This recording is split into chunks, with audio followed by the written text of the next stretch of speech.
right, if you tuned in to fake news CNN or conspiracy TV, MSNBC today, you would think this was the trial of the century. O.J. Simpson all over again. Former Trump campaign chairman Paul Manafort in a Northern Virginia courtroom now facing charges over an alleged tax evasion and money laundering dating back to 2005 to 2007. These charges have nothing to do at all with the president. These charges have nothing to do with Russian collusion. I'll be shocked if Russia is mentioned once in this trial. The mainstream media on full high alert, DEFCON level 10, the smoking gun against Donald Trump. Watch your fake news media in action from earlier today.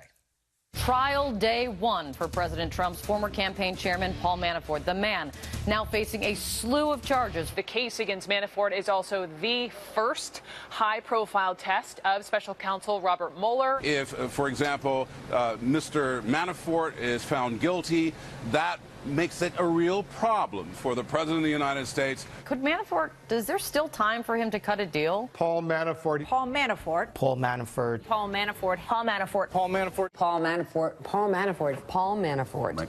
The president's former campaign chair is accused of hiding at least $30 million.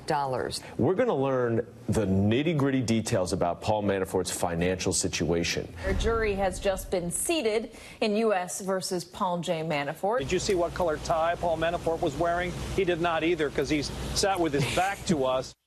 There's your media obsessing over a 2005 tax case. We're going to bring you the truth tonight. Everything you're watching on the news media, it's all political. This is the weaponization, very dangerous, of our justice system. You have Paul Manafort, like Lieutenant General Flynn, Michael Cohen, and others being targeted because of their one-time association with Donald Trump.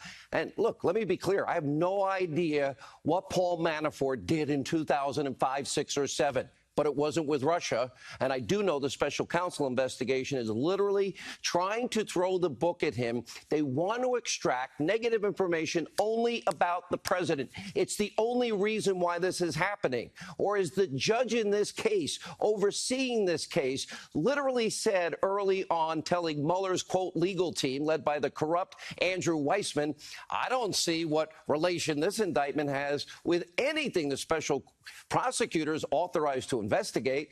You don't really care about Mr. Manafort's bank fraud. You really care about what information Mr. Manafort can give you that would reflect on Mr. Trump or lead to his prosecution or his impeachment or whatever. And Judge T.S. Ellis goes on to say that Mueller wanted to, quote, tighten the screws, all in an effort to make Manafort sing or compose. By the way, composing means I'll say whatever you want if you don't put me in jail. I'll make up any story you want. That's the only reason this trial is happening.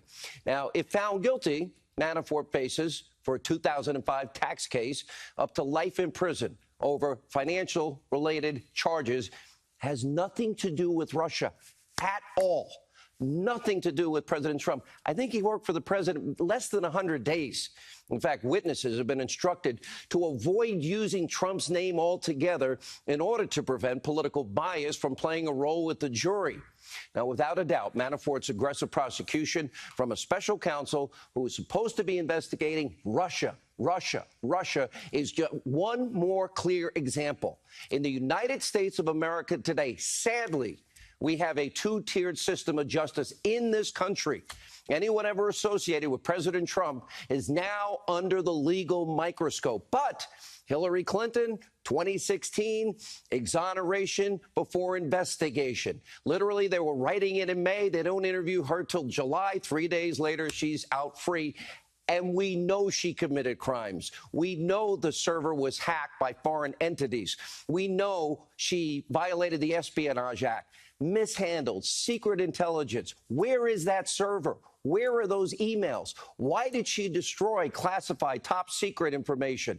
We all know that if any of you out there, if you were to delete subpoenaed emails, acid wash your hard drive with bleach bit, bust up your devices with hammers, eliminate their SIM cards after they're subpoenaed, you would be charged with obstruction of justice. So the question really tonight is, why isn't Hillary Clinton on trial for violating the Espionage Act, for obstructing justice? And, of course, we got Clinton's dirty Russian dossier filled with Russian lies to influence the election and literally brainwash the American people and misinformation campaigns before the election.